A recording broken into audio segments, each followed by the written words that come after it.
ముఖ్యమంత్రి చంద్రబాబు నాయుడు ఆధ్వర్యంలో జరిగిన ఆంధ్రప్రదేశ్ మంత్రివర్గ సమావేశం కొన్ని కీలక నిర్ణయాలు తీసుకుంది. ఉద్యోగులకు 5.992% డిఏ పెంచింది. ఐటీ రంగం అభివృద్ధికి 3 టాస్క్ ఫోర్సులు ఏర్పాటు చేసింది. గురువారం నుండి 24 గంటల విద్యుత్ సరఫరాలో భాగంగా 4 జిల్లాల్లో 10 రూపాయలకే ఎల్ఈడీ బల్బులు పంపిణీ చేయాలని నిర్ణయించింది. దీనికి తోడు ఎన్టీఆర్కు భారతరత్న ఇవ్వాలని, ఢిల్లీలో మాజీ ప్రధాని పివి నరసింహారావు స్మారక ఘాట్ నిర్మించాలని కేంద్ర ప్రభుత్వాన్ని కోరుతూ తీర్మానం చేసింది. అమెరికా పర్యటనను దిగ్విజయంగా పూర్తి చేసి భారత్ ప్రతిష్టను పెంచారంటూ ప్రధాని నరేంద్ర మోదీని అభినందిస్తూ మరో తీర్మానం ఆమోదించింది. విశాఖను స్మార్ట్ సిటీగా చేస్తామని ప్రకటించినందుకు ఆయనకు అభినందనలు తెలిపింది. సమావేశం వివరాలను ఏపీ సీఎం చంద్రబాబు విలేకరుల సమావేశంలో వెల్లడించారు.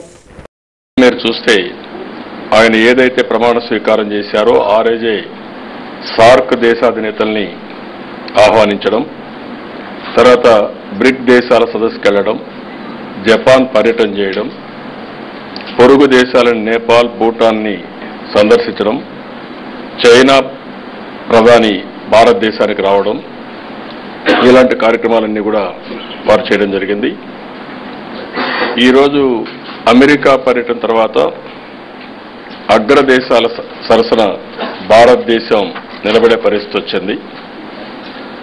ఇంతవరకు ఏ ప్రధానమంత్రి చేయని విధంగా భారతదేశాన్ని ప్రపంచంలో మొత్తం చాటి చెప్పగలిగాడు, ఒక ఇమేజ్ని పెంచగలిగాడు, ఈరోజు ఒక గుర్తింపు తీసుకురాగలిగాడు.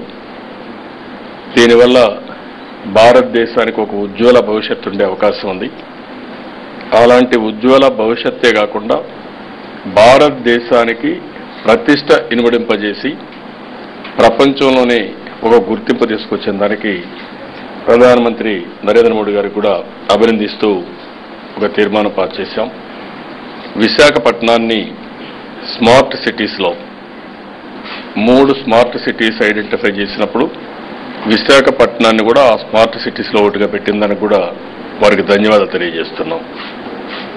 అదే మరి ఇంకొక పక్కన 3వ తీర్మానం మీరు చూస్తే పివి నరసింహరావు గారు ఆర్థిక సంస్కరణలకు ఆద్యుడు, నూతన ఆర్థిక విధానాలకు రూపశిల్పి, ఈ దేశ ఆర్థిక పరిస్థితిని మార్చిన వ్యక్తి. అలాంటి వ్యక్తులందరి యొక్క మెమోరియల్స్ ఢిల్లీలో ఉన్నాయి. కానీ ఒక్క పివి నరసింహరావు మాత్రం లేకుండా చేశారు. ఏ రాజకీయ కారణాల వల్ల చేశారో అది కాంగ్రెస్ పార్టీకే తెలుసు, దేశ ప్రజలకు కూడా తెలుసు. కానీ ఈరోజు ప్రస్తుత ప్రభుత్వం ఇలాంటి నాయకుని యొక్క ఆశయాలను గుర్తుపెట్టుకునే విధంగా దేశ ఆర్థిక పరిస్థితులను